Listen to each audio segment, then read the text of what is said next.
Michael Lieberman. Welcome to Built to Sell Radio. Thanks for having me. So tell me about this company, Datastay. How did you guys get started? So the history of Datastay is kind of one of those interesting things. It actually started back when I was 17. Somebody wanted to build a website. This is around way back. And I was a kid hanging out, doing fun kid things, and decided that I'd go visit this particular company and see if I could sell them a website. Ended up not selling them a website, but rather a CD-ROM, which they were going to send to their customers with CAD drawings, basically the illustrations of a component that goes into cars. And at that time, it was huge money for me. So I thought that was great. Good summer job. Did that the next year, did it for a few years, then did an MBA as I was still doing that. And after that, got a job, but was still working on this project on the side. And then long story short, after one of their customers asked me to build something for them, custom, I developed something for them, which happened to be a $6 billion automotive parts manufacturer. I thought, okay, maybe there's something here. Met my co-founder, who was a friend, would just hang around at the coffee shops kind of thing, and said, "You're a real developer guy. I'm not. Why don't we get together and start building something?" And that was the genesis for Datastay. And what were you building, like in layman's terms? If I'm not a techie, like how would you describe it in layman's terms? So I'd say the initial thing was we had somebody who was stamping metal parts. It would go to a brake manufacturer that would eventually get into a car or vehicle. And they needed a way to share all these AutoCAD drawings with people. AutoCAD is a software application that engineers and designers use. Right. Okay. They would make the drawings or the illustration of the component, the tolerance, where holes are, all these different types of things. And this is a relevant point because it all comes full circle in our story here today too. So they needed to get that to customers because they needed to build around those drawings, right? So this is what this piece looks like. It's a piece of metal. You got to go add additional manufacturing to that. They need to ensure that they knew exactly what sizes were and so forth. So, and the old days, how did they do? I mean, assuming they had like printed instructions. Like if we go back to the 1950s, like if BMW needed new brakes on a car, they would draw it. Someone would like literally like in a drafting table would presumably draw it and then put it in a tube and ship it by mail. Is that basically? So when I was in grade 9, we still had drafting. Right. Okay. Me too. That's how I'm not old. Yeah. Right? So I did drafting, electronics, all these different cool classes that I don't know are offered that much anymore. I also don't know how relevant they are at that age nowadays. But so yeah, that's exactly how they did it. It was paper based.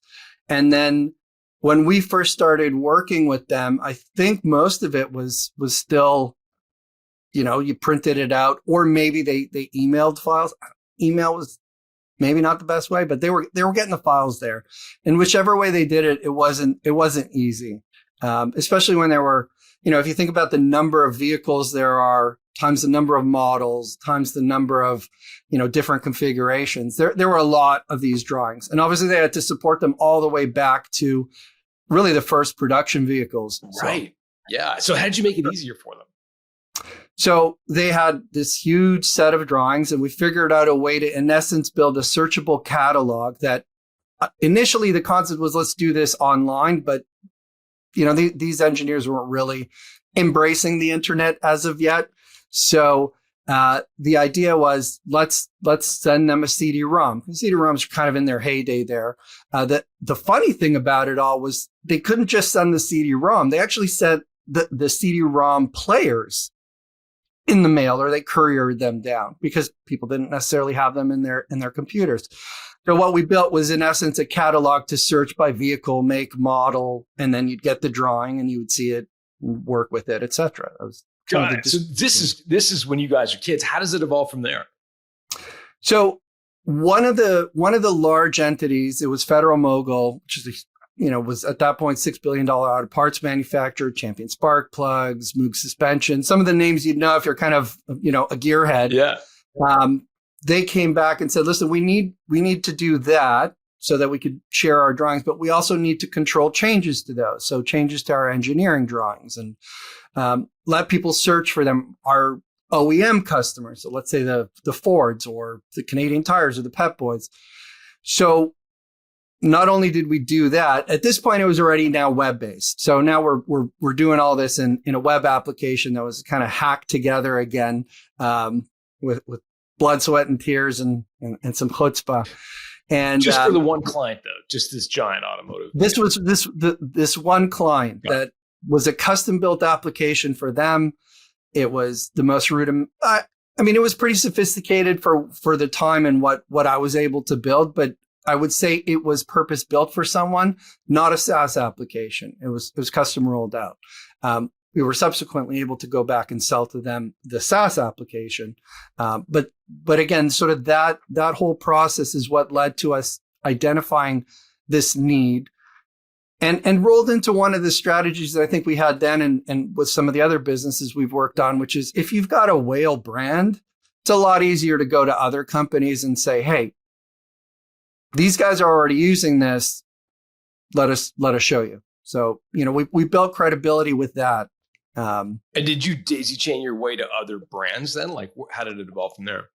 Yeah. So the Federal project was that custom project. It was, the foundation for a conversation I had with Max about, why don't you leave what you're doing at the bank and, let's go sit in a sweaty room above a CNC factory and start building, technology that we can go and say, look, Federal Mogul's using it, go to other automotive parts manufacturers, eventually other industries as well.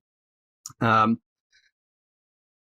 yeah, that was the process by which we started with a specific engagement and then used that as a foundation to justify, putting our efforts into a SaaS application. Did Federal Mogul ask for exclusivity? Was there some suggestion that you owed them exclusivity because they helped you develop it?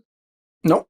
I mean, it was, we built something for them. The subsequent Datastay offering was, encapsulate a small piece of what we did or what I did specifically for Federal Mogul, but it was just a part. It was a tiny bit of it. I think we had engineering change order sharing or something along those lines. When we built Datastay, it was, okay, there are multiple processes that a manufacturing engineering organization has to manage. Let's kind of abstract back to really different workflows and data needed in those workflows, and let's build to the potential of what they may require. So it did include engineering change orders, and it did include, some approval workflows on quality side of things. But with Datastay, the goal was you got new product introduction, you've got, engineering changes, you've got quality control. It was, let's build this modular tool where you can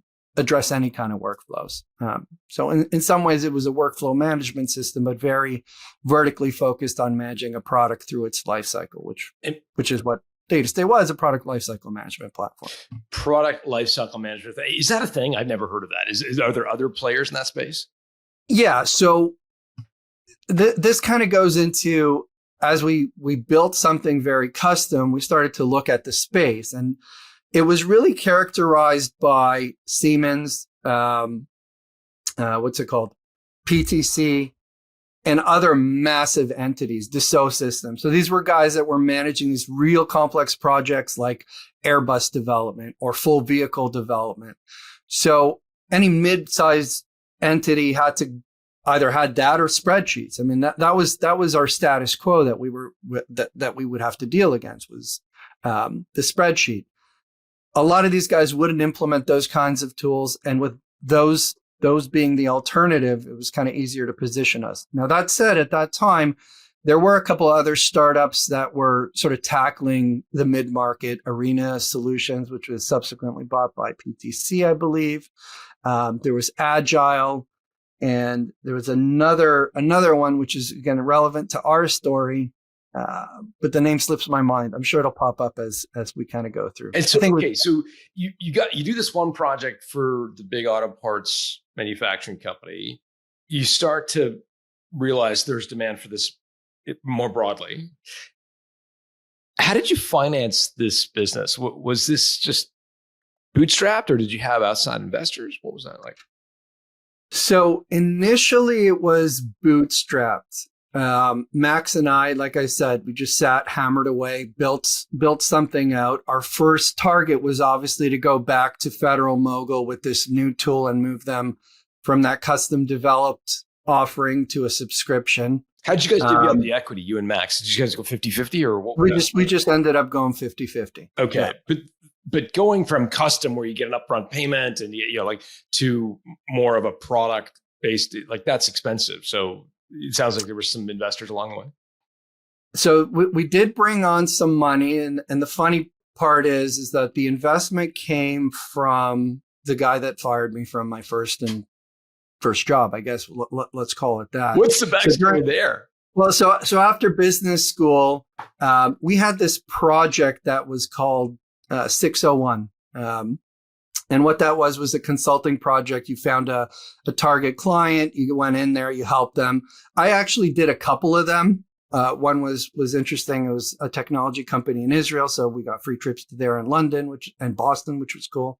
But I had worked for this gentleman, Robert.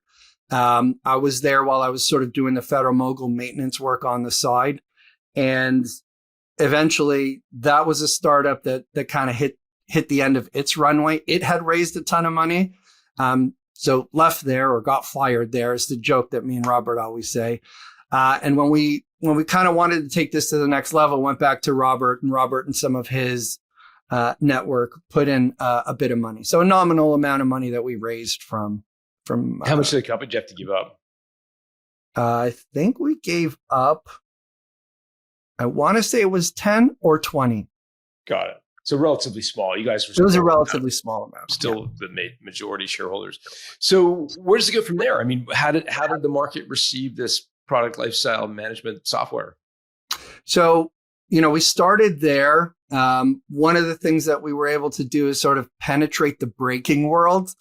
Maybe this goes to the conversation about niching down, but everybody that sort of was in that space, we were familiar with. We even had the company that assigned the number. So every time you buy a piece of friction or a brake, it's got a number called an FMSI number. That's how they use to understand interoperability. So, if I've got a Porsche 911, I know what the FMSI numbers are for the products that would fit there. So we actually used our tech to build their catalog and, got pretty entrenched in that community and started serving some of the other players in that space. So cool. I mean, like it strikes me, just personal reflection is we think about entrepreneurship as being about, like how do I launch the next Tesla or how do I launch the next whatever. but there are so many businesses in the world that are in these kind of tiny little pockets of the market. And here you are taking not only parts manufacturing, but now we're into like brake parts manufacturing and developing software to help manage the life cycle of those parts. It's amazing. It's a great niche. And it was one of those funny things where we just knew this space. We were at the industry events. Like I literally knew everybody in that space. And a lot of it was in Toronto then. Interesting. So, because there were a bunch of guys. Magna Auto Parts was a major auto parts manufacturer just north of Toronto, right? Right. So Magna was huge. We never directly dealt with Magna. So we from that tiny brake space, we obviously then started to try and find other industries. We had some guys that were, making components for printers. The biggest wind turbine manufacturer in the States called Clipper, where the famous, there was Obama giving a speech there. So they were probably our biggest single customer in terms of number of seats. And we did a ton of stuff with them, managed so much of their workflow and their manufacturing. And actually the coolest part, I think, of all of it was we went down to Houston to see one of their suppliers at one point. And the number that our tool assigned, the part number, we saw it on this big, I think it was a gear or some kind of transmission component. And you see the thing that's stamped out on it. So that was one of the coolest parts of that experience. Yeah. Tell me about the people. Like, so it's you and Max in the beginning. How does it evolve over time? Me and Max, obviously building out past sort of that beta first version needed developers. So that's really where most of our hires were in development. brought developers on. We had a couple folks on the sales and marketing side over time. But really the majority of it was servicing clients, which I did quite a bit. And I think in that space, you need a lot of industry expertise as well. Just in terms of what I never like using the term best practice, but understanding how to leverage the workflows and take what they're doing on a day-to-day that might be in a spreadsheet and sort of move it to an approval type workflow process, which is very typical nowadays, or people are more accustomed to it. Yeah, for sure. Did you and Max have an end game in mind when you started this thing? I mean, I think our end game was always, do something on your own. But it was some kind of exit or some kind of growth, where, we were generating income for ourselves. They always talk about lifestyle business versus, a big bang kind of thing. And I mean, we always kind of talked about it all, but I think we were kind of more heads down, right? We didn't really think too much about that end game. There were a couple of different times where we would pitch at some of these events for sort of the bigger financing. And, those were the times where it forced you to think, oh, okay, well, what's the outcome? What's the end game? And I think what we always sort of understood was there are the key components in product lifecycle management, which was, I got to make the product, I got to manufacture it. And there were massive players that own that. You would never touch it. So we were doing a lot of workflow and, data management around the execution. So we always assume that it would be a partnership of some sort with those types of entities. So if I had to go and do a pitch and talk about what's the end game or the outcome, it probably would have been an acquisition or a licensing deal or something like that with one of those players that really own the audience, more so than what we would have. These manufacturing companies.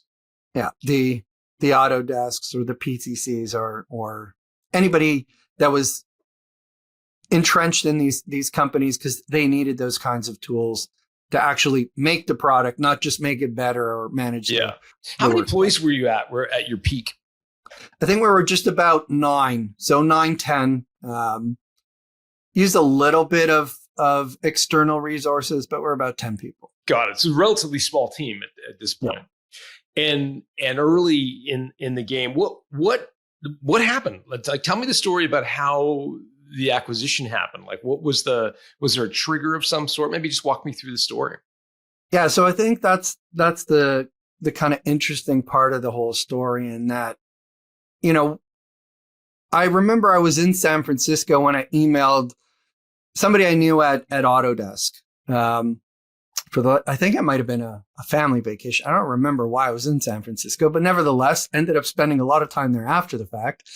And Autodesk, of course, is the makers of, people know it for AutoCAD is the software some people may have heard of, right? AutoCAD, sort of the 80s through now cash cow. But Autodesk, if you step back, I mean, they're everywhere, and they're really an awesome company. I have nothing but praise for them.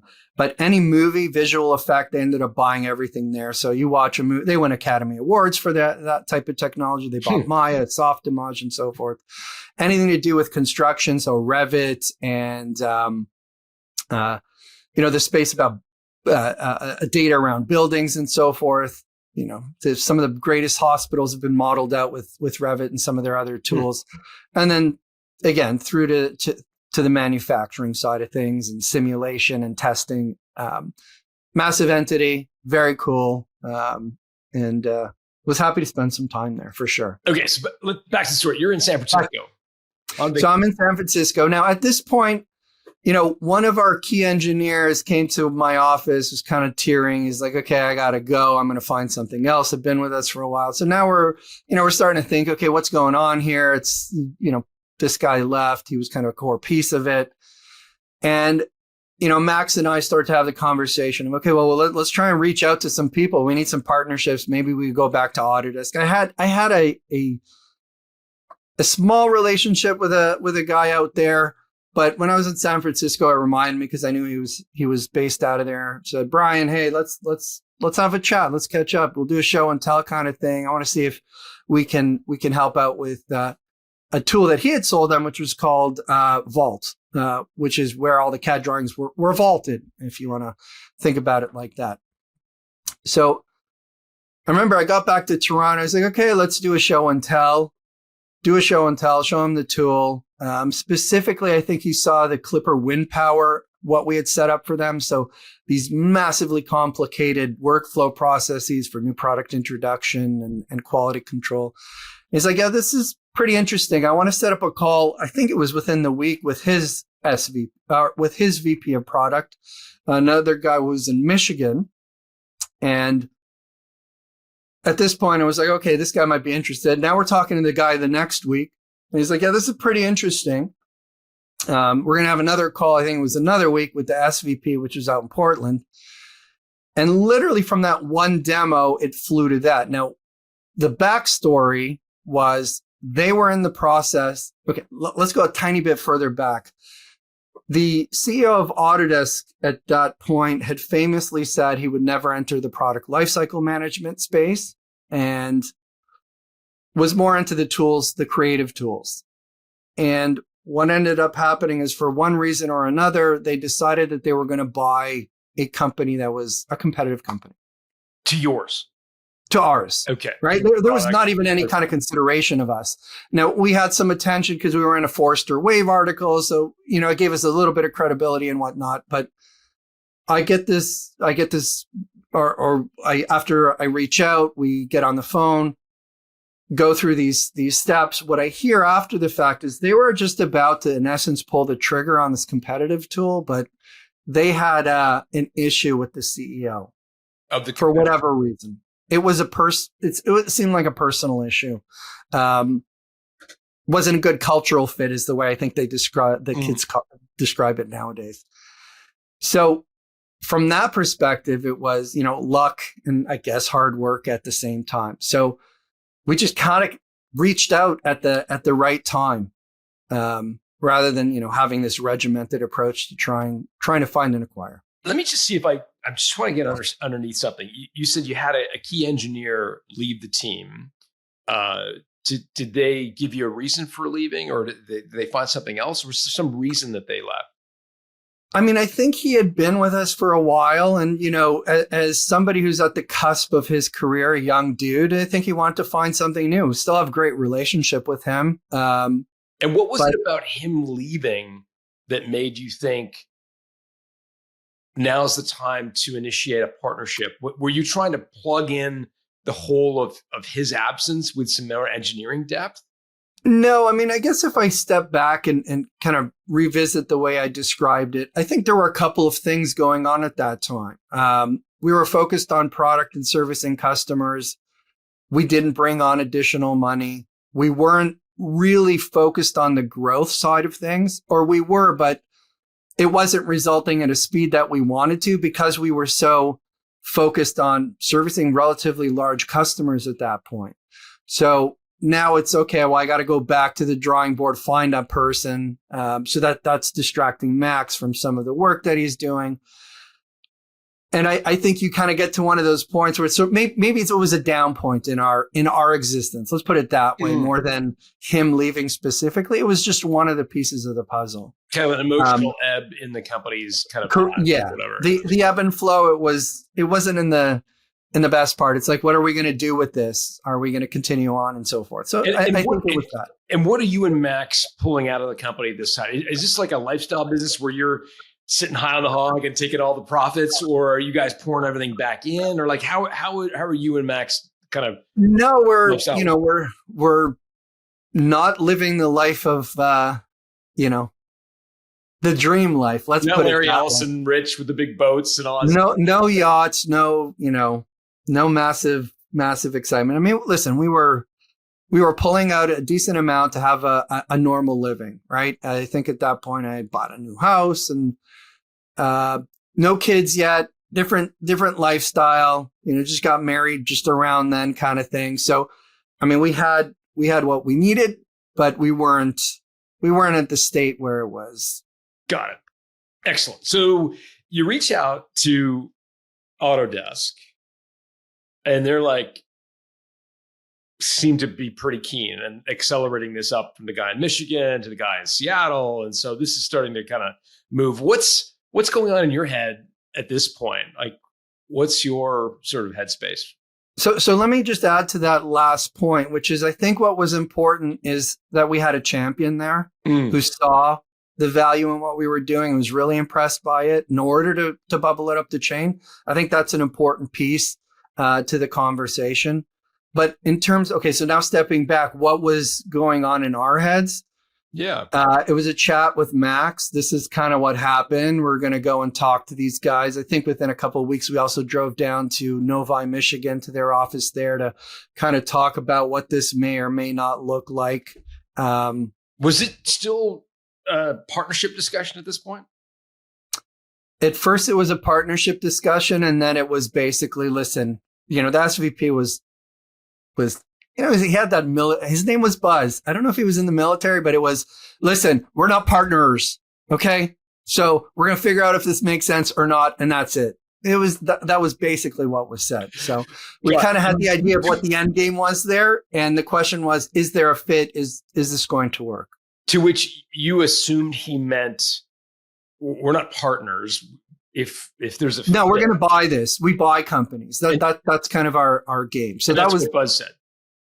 Pretty much. I can't remember if it was in those exact words, but if not, it was pretty damn close to those exact words. But you and Max left that meeting knowing, okay, if this is going to happen, this isn't going to be some strategic partnership. They're going to buy us. Yeah.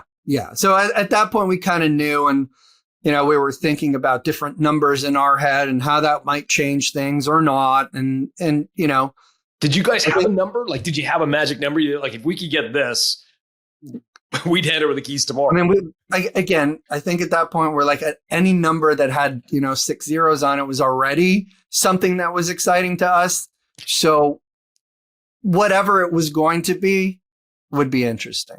Yeah, because you guys are relatively early stage, still like smallish. It makes sense.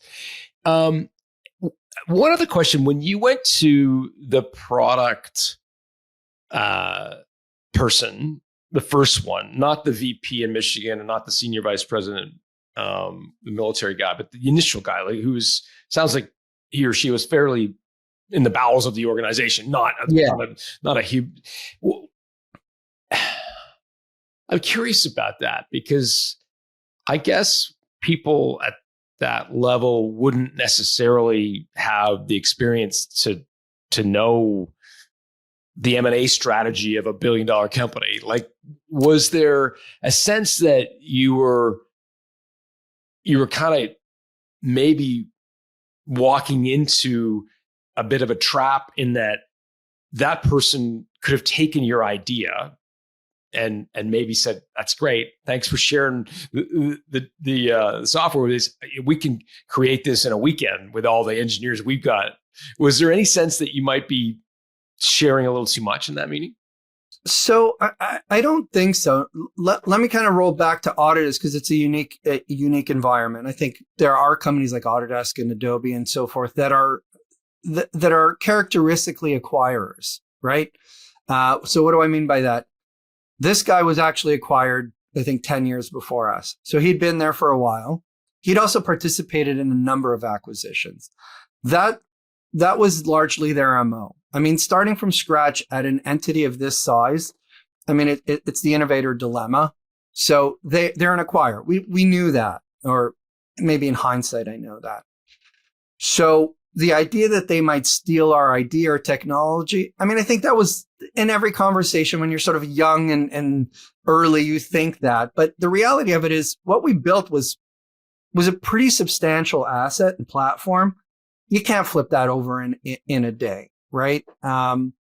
What was so valuable? Because again, I mean, taking a bunch of spreadsheets and putting them in a hosted application, I'm simplifying, is not super sophisticated work, but you obviously had some unique IP or some client relationships that made it more valuable, harder, like defensible. Do you know what I mean? So I think the use cases of the client really illustrate how elaborate the technology was. I mean, as a foundation, look, nowadays you can go and build a CRM competitor to Salesforce. can you do contact management? Can you do, a couple of workflows? Sure. There's hundreds of those tools, but you're not building Salesforce, right? The foundation. I mean, this might go into some of the listeners, might be yelling at their speakers now, but I guess I'm trying to illustrate the point with some of that history and even the technical debt and all of that.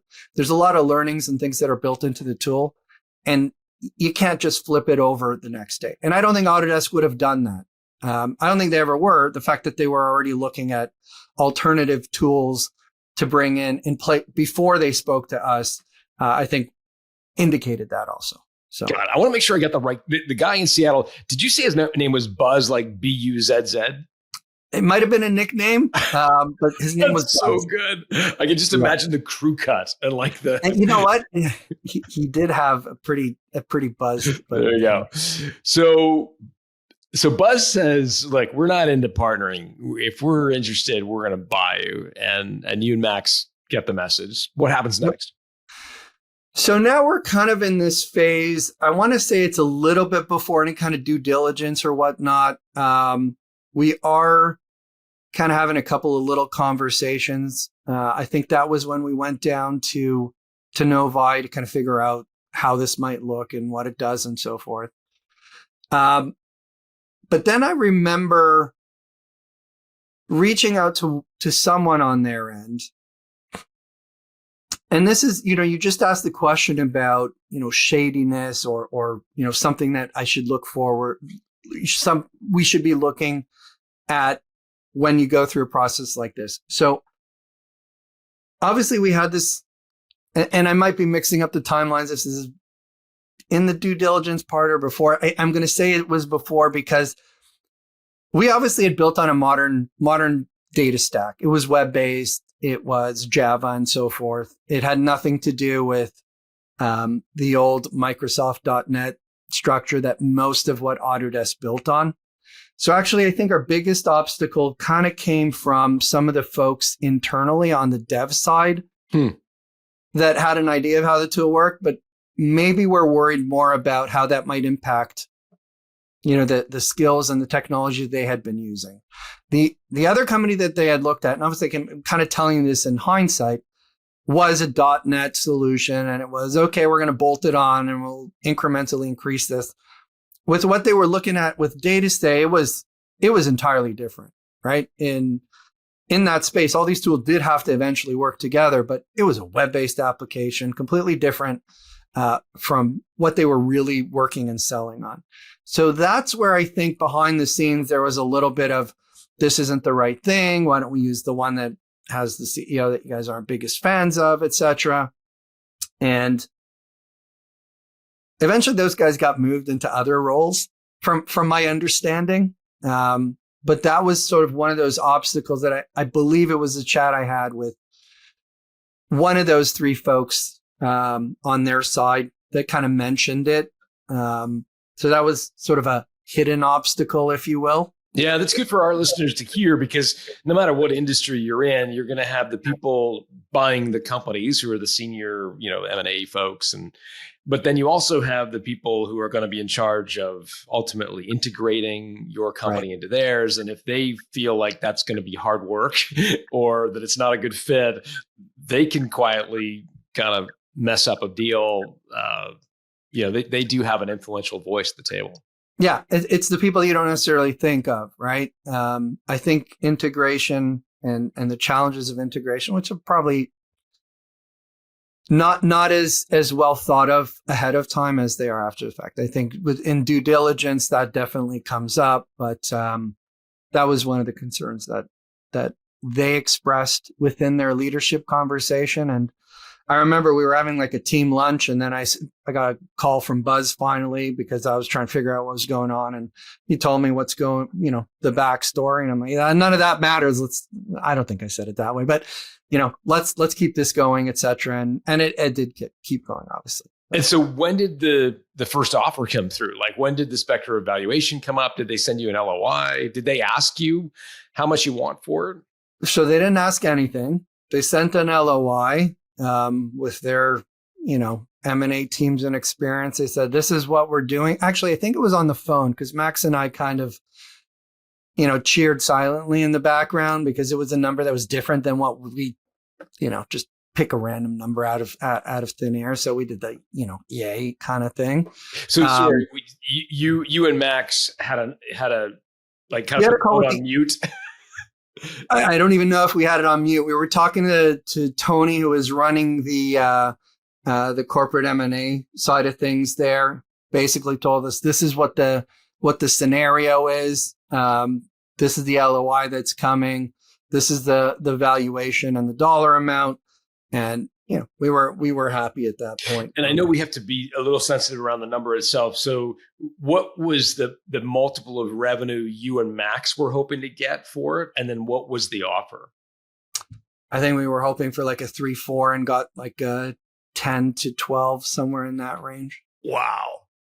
No wonder you guys are high-fiving in the background. That's awesome. So you were thinking 3 to 4 times top line revenue, which of course software companies often trade at a multiple of their ARR. So that makes sense. And the offer came through at 10 to 12, something in that neighborhood.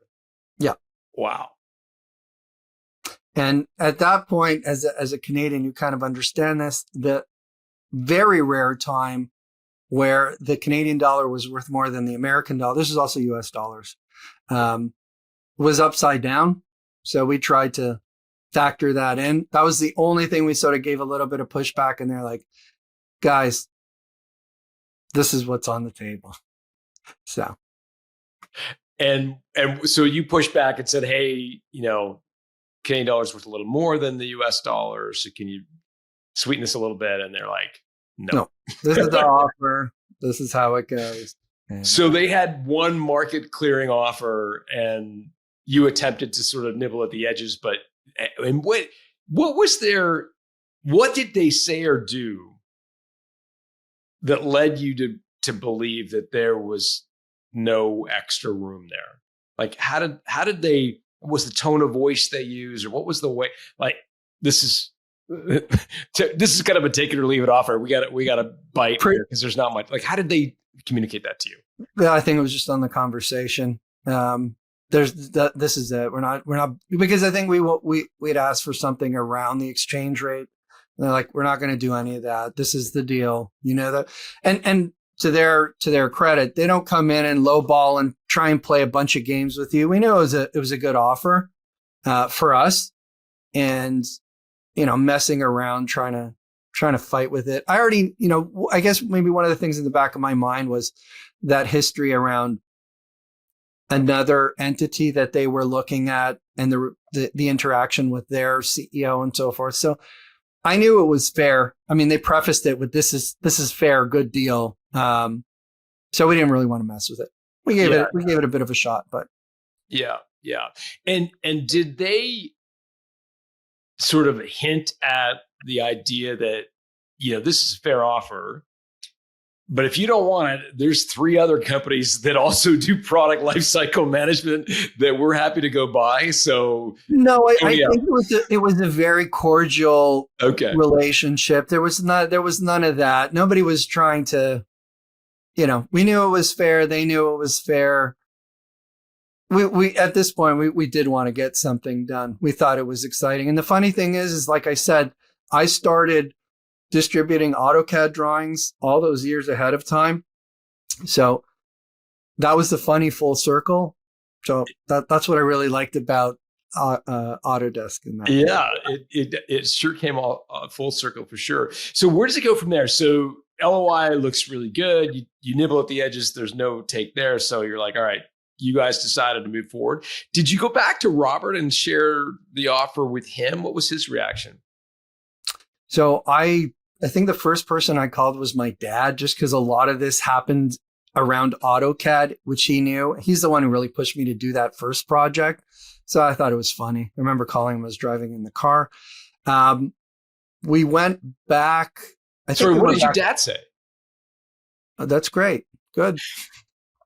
That's it. Are you coming for dinner on Friday? I mean, yeah. I mean, good for you. Was it a solemn sort of like, that sounds very level-headed. Was it like, it's not every day your son calls you and says, I'm going to sell my business for millions. Yeah, listen, I'm sure he was happier. I don't remember. We were in the car. I was very much here. I'm just telling you this story. And I don't think we had been done yet. So maybe that's part of it. I don't remember the after the done part. But our next steps were, I went back to Robert, obviously, and one of our other advisors, because we didn't have, the last time we used a lawyer was to do in corp docs. Maybe, actually, I don't think so. I think we probably did them like in the city office on our own ages before. That's not true. We used somebody obviously for shareholder agreement and so forth, but it hadn't been at a lawyer in a long time, and said, okay, here's what we got to do.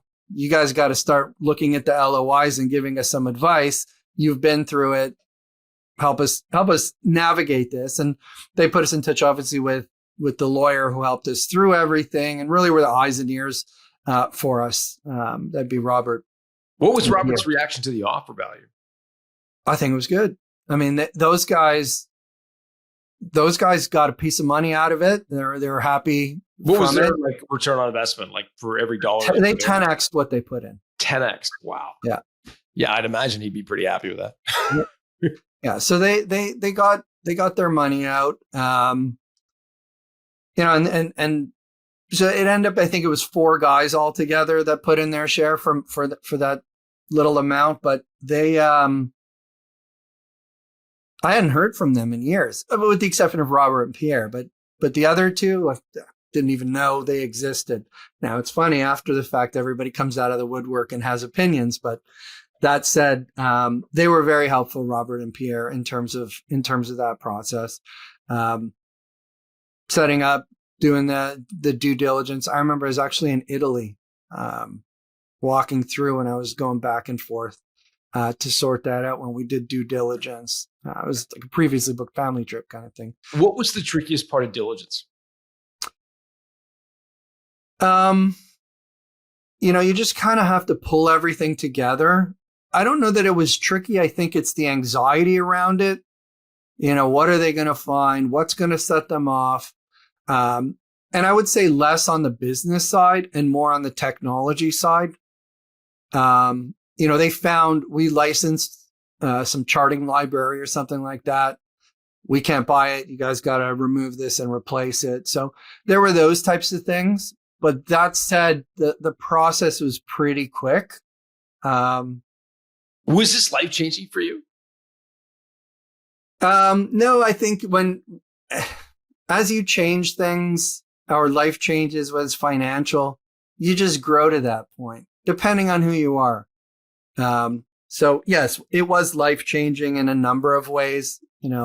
It's something that's always on your resume, let's call it. Sure. The experience. Monetarily things change, at least for a while. It all depends on what you do with it. But it was awesome experience. And again, it wasn't something we set out and planned to do. And maybe that changed a lot of the perspective. I think there are going to be folks that are, maybe they're at a point where they are actively trying to exit for one reason or another. That step of exiting is maybe different. Like we went through almost a whirlwind relationship or marriage or whatever the term is. So while we had time to think about it while we were in it, we didn't really think about it until it was done. And then even then we were already now integrated and working within Autodesk. And one of the interesting things was, remember, they didn't want to go in there as getting into the PLM space or acquiring, because of our, the size of who we were and whatnot. They brought it in almost under the radar as a tool that they were going to build internally. So we had this weird sort of, you can't really tell anybody what's going on here. The brand didn't, we introduced it at one of their big events, but nobody really knew who we were and what we did, kind of thing. So that in and of itself was interesting also. And maybe that's why we didn't have any kind of, other than internally, celebration or anything like that. It was, okay, well, now we're here. How did you deal with it with the employees? So everybody that was part of the deal went over to Autodesk. They were hired. right? So the acquisition was an asset acquisition. So they bought the asset, meaning the technology, and one of the things that was interesting is we had to transition some of the customers over to new paper, and the employees were let go and brought on at Autodesk as new employees. So everything was almost transferred to new paper, if you want to think about it that way. New employment agreements and so forth. What was their reaction to the announcement that you guys had sold the company? I think everybody thought it was interesting. We didn't have like an employee stock ownership program or anything like that. So it wasn't like anybody really benefited from it, if I'm calling it like it is. But I think they were happy to go from, are these guys going to do payroll this week, which is maybe a couple days late, to, okay, well, now I'm working at a publicly traded company with RSUs and stock options and probably close to, maybe not double, but a lot more money than they were. Well, and some of them, I would say probably double the money that they were getting with us. So there's no reason why they weren't excited about this opportunity. Makes sense. Are you up for a quick lightning round before I let you go? I've got a couple of questions about that should just take a quick answer if you're up for it. What was the most questionable tactic, slimy, to use a word, that a potential acquirer or investor tried to play on you? Again, in our case, I think the sliminess came from behind the scenes with a group of engineers that wanted maybe more to protect their domain than move the company forward. Yeah, which was unknown until after the fact. So I think that'd be the slimiest thing. Biggest mistake you made during the process of selling that you'd like to have a do-over on, or a mulligan? I would have maybe thought about potentially trying to push back or do a little bit more negotiation. I think it might have been futile in this case, but I think we were maybe blinded by a number and less focused on potentially going back with a counter. Emotional highs and lows. So what was the emotional high and what was the emotional low of selling? The emotional high is that as an entrepreneur, as a startup guy, you're always trying to validate. This is ultimate validation. Lows are in this particular scenario that it's going to fall through, and you still have to be maintaining your business while you go through it, because nothing's guaranteed. The diligence process. What's one thing you wish you'd known about selling your business that you now know today? I don't know that it would be the selling part, but it's the experience of working with the acquirer after would be something to consider. Because usually you are going to work where you've been acquired for at least a year or two, whatever that might be. What was that like for you? It was challenging, to be honest with you, because you're going from ownership of something and really living and breathing this entity to being somewhat on the sidelines, and maybe some of your ideas and thoughts are questioned until, they start to experience it directly, right? They went into a new industry. So that was a challenge for me. And I feel like there was limited ownership. And I think when we were about to leave, the Buzz had asked us, why don't you guys stay and build some stuff where you have ownership? I think that was maybe the challenge to learn, maybe to let go, but still be involved. Yeah. And did you have like an earnout or an equity rollover, or how did they compensate you during that time? No, we didn't. And to be honest with you, we didn't even have to stay for the 2 years, if I remember correctly. There was no contractual obligation to stay. We stayed. We did leave at about 2 years because as technology startup guys, you like to pull the rug under you. A few years down the road, you question that decision. But that said, we could have left whenever we wanted. We had really good opportunities to stay. I can never say anything negative about my experience at Autodesk. I think it's an awesome company. They do amazing things as well. Sounds like they're an experienced acquirer. You had Robert on your team as someone to bounce ideas off and give you guidance. Was there any other tools, any other resources you could point our listeners to that might help them get familiar with the process of selling? Like any courses, anything that you can point people to that'll be practical resources? I mean, I think talking to somebody that goes through it, listening to a show like yours obviously makes a lot of sense. There are so many unique aspects to each of these processes, depending on the acquirer, depending on the way that it's approached.